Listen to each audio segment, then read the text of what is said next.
35 बच्चों को रेस्क्यू किया। आप विश्वास नहीं करेंगे, मात्र 4000 और 5000 के लिए उन बच्चों को उनके माता पिता ने बेच दिया। ये ज्यादा पुरानी बात नहीं बता रहा हूं मैं आपको, 8-9 महीने की सर्दियों की बात बता रहा हूं। इन्हीं सर्दियों जो गोगुंदा और फलासिया के बीच में जो ओगना जो जगह है, वहां पर एक संस्थान में वो रह रहे हैं और उनकी जो भी व्यवस्था मेरे भगवान बना पाते हैं वहां पहुंच जाए।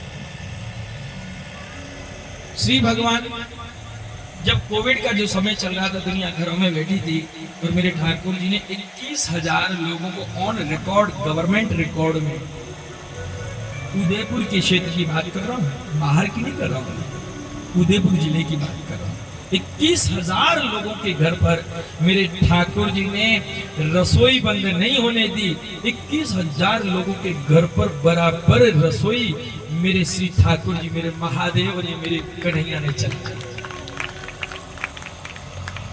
ये ठाकुर जी की कथा, धर्म का प्रचार करना है। ये जो गुड मॉर्निंग की जो दुनिया है, इससे निकलकर जय श्री राम और जय श्री राधे तक। देखिए 5 मिनट की बात और है, फिर हम लोग आरती करेंगे। 5 मिनट और आप कृपया शांति बनाए रखें अपने स्थान पर। मैं तो आरती करा देता हूँ, गोविंद जी ने जब बात रख दी तो थोड़ा मेरा मन हुआ आपको परिचय कराई देता हूँ। श्री भगवान की जो कथाएं होती हैं, इन कथाओं से जो हमें थोड़ी बहुत राशि एकत्रित होती है, उस राशि से आपके मेवाड़ में और जो एकलिंगपुरा गांव है गुप्तेश्वर जी के पास में, उसके पास में मेरे श्री महादेव की कृपा से और वहां करीब 2 बीघा जमीन हम लोगों ने ली है और उस पर गौशाला नहीं बन रही है, उस पर गौ चिकित्सालय बने।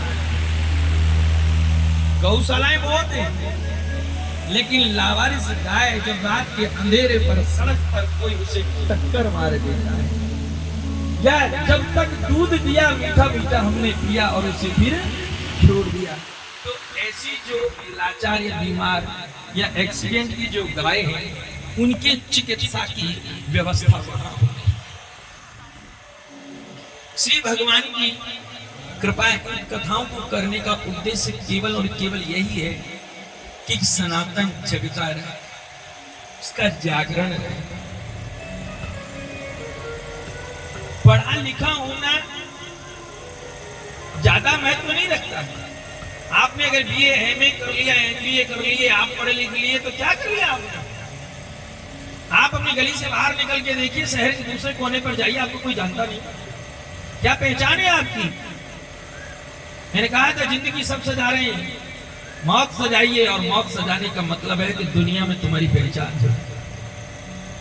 पढ़ लेना लिख लेना कोई बड़ी बात नहीं, सही पढ़ाई वो है जो हमारे राष्ट्र के, हमारे धर्म के काम आए, हमारी पहचान बनाए। पिछली जब कथा हो रही थी, एक भैया ने कहा था, महाराज जी तुम भी गली गली में घूमते रहते हो, भटकते रहते हो, इससे अच्छा कोई नौकरी कर लेते तो 2 पैसे कमाते, बढ़िया है।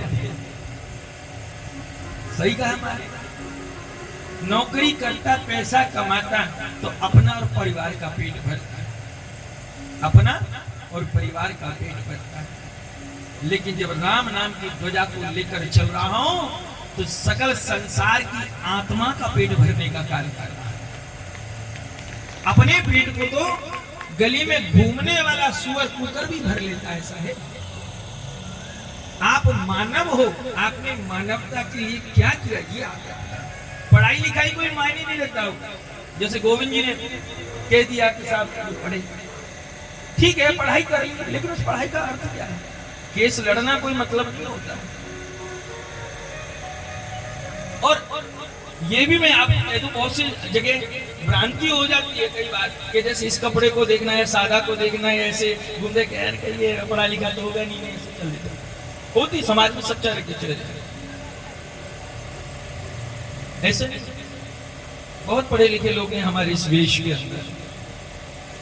2006 में संपूर्णानंद संस्कृत विश्वविद्यालय बनारस, जो हिंदुस्तान की पहली यूनिवर्सिटी है, पंडित मदन मोहन मालवीय जी द्वारा 2006 में मैंने संस्कृत साहित्य से पीएचडी क्लियर किया।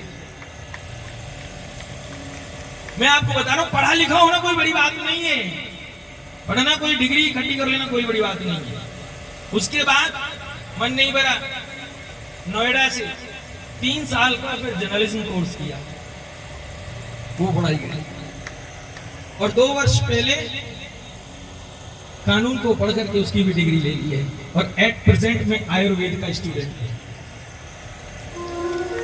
पढ़ना अलग विषय है, लेकिन पढ़ाई काम क्या आ रही है ये अलग विषय है। आप क्या करते हैं ये महत्व रखता है, पढ़ना महत्व नहीं रखता, आपके कर्म क्या है। और अभी इसी 1 तारीख से हम लोगों ने अपने वरदान ज्ञान फाउंडेशन में एक नया प्रोजेक्ट और प्रारंभ किया है। और सबसे आश्चर्य की बात है कि 2012 से हम लोग अपने फाउंडेशन को चला रहे हैं, जिसमें हमने सरकार से 1 रुपया नहीं लिया आज तक। प्रोजेक्ट के नाम पे हमने एक फाइल नहीं लगाई। और अभी इस 1 तारीख से हम लोगों ने इस मेवाड़ में, उदयपुर में कई थानों में और हॉस्पिटल्स में बोर्ड लगा दिए हैं कि किसी की लावारिस, अगर किसी की मृत्यु हो जाती है या कोई गरीब परिवार है जो अपने अंतिम संस्कार करने के लिए समर्थता नहीं रखता, उसके पास सामर्थ्यता नहीं है, तो ऐसे लोगों के अंतिम संस्कार के लिए मेरे महादेव शमशान में अपना स्थान देते हैं और मेरे कन्हैया आकर उनका कल्याण करते हैं। उनका जो भी खर्चा होता है अंतिम संस्कार से और हरिद्वार तक जाने का, वो सारा खर्चा मेरे ठाकुर जी उठाते हैं। और इस बीच में अगर हमें ये पता चल जाए कि इस धर्म का है या जो भी है, तो फिर हम उसी के धर्म के अनुसार उसका अंतिम संस्कार करें। ऐसा नहीं है कि कोई अगर अलग धर्म का है तो हम हमारे सनातन से करेंगे, नहीं, वो तो चला गया, अब उसका धर्म तो उसके साथ है, हमारा धर्म हमारे साथ। तो श्री ठाकुर जी की जो कथाएं होती हैं, इन कथाओं का ध्येय केवल और केवल धर्म की स्थापना हो, धर्म का जागरण हो, सनातन जगा रहे। क्योंकि याद रखना, मैं एक अंतिम बात के साथ अपनी बात पूरी कर रहा हूँ, एक पंक्ति के साथ। मैं माओ से बहुत जिम्मेदारी से इस बात को कहना चाहूंगा, क्योंकि याद रखना, जब 23 वर्ष के भगत सिंह को फांसी लग रही थी, वो भी एक माँ का बेटा था। 23 वर्ष के भगत सिंह को जब फांसी लग रही थी, माँ जब मिलने गई तो मिलते मिलते जब माँ रो रही थी, तो भगत सिंह ने पूछा था कि माँ मुझे माफ करना, मैं 23 वर्ष की उम्र में मर रहा हूँ, मैं तेरी सेवा नहीं कर पाया, मैं अगले जन्म में आऊंगा, तेरी सेवा कर रहा हूँ, अब तो मैं केवल भारत माँ की सेवा के लिए अपने आप को आहूत कर रहा हूँ, तू रो मत। तू क्यों रो रही है, तुझे दुख है? तो माँ ने, भगत की माँ ने सीना तान के कहा कि बाबले, मैं तेरे मरने पर नहीं रो रही, मैं रो इसलिए रही हूँ अपने उस विधाता पे कि मेरी कोख से एक भगत क्यों पैदा हुआ, 2-4 और होते तो राष्ट्र को समर्पित कर देते। मैं माओ से कहना चाहता हूँ, आपके ऊपर बड़ी जिम्मेदारी है। आप अपने बच्चों को डॉक्टर बनाइए, इंजीनियर बनाइए, कलेक्टर बनाइए, लेकिन साथ में उन्हें संस्कारवान भी बनाइए।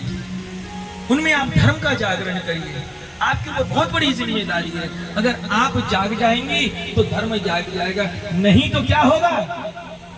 क्या होगा? दुकान के बाहर भीड़ लगेगी और तुम्हारी गर्दन पर कोई कैंची चला जाएगा। दुकान के बाहर भीड़ लगेगी, लगी कि नहीं लगी? नहीं लगी? भूल गए?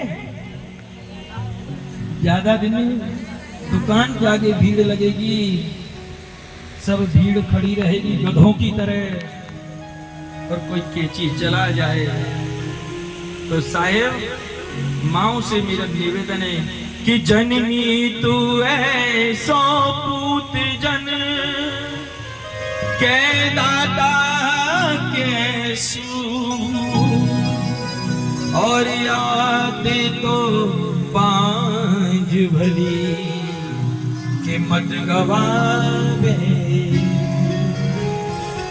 माँ को अपनी जिम्मेदारी समझनी है, और मातृशक्ति जाग गई तो फिर मेरे देश में दोबारा से मेरा भारत अखंड भारत हो जाएगा, जिसके 18 टुकड़े हो गए हैं। आचार्य चाणक्य का संकल्प सिद्ध हो जाएगा और मेरा भारत भारती माँ के नाम से प्रकट हो जाएगा। बोलिए शंकर भगवान। अब एक सुंदर सा भजन